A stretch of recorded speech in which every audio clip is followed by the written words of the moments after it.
So ito mga kagre, ito na yung Musang King. Ayan mga kagre, napakaganda. So ang ginawa natin dito mga kagre, ito yung tinatawag na roots attaching. So bali 4 na puno na yan.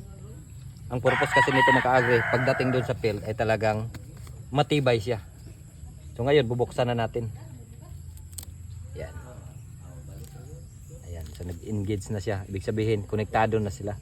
So ang tinuloy natin dito, itong rootstock na to ay mga ordinaryong durian. So ang sayon nito, ito yung Musang King, ito yung pinaparami natin. So ito mga kagre, ready to plant na kasi develop na yung kanyang cambium. Hindi lang sa durian mga kagre, kahit anong klaseng prutas pwede natin itong gawin. Malaking bagay kasi itong mga kagre, kasi mag-failure yung isang puno, may mga masuporta. So ang development ay napakadali. Tingnan mo ang dahon ng ating Musang King. Ito na yung mga ready to plant natin. Ayan o, tingnan mo.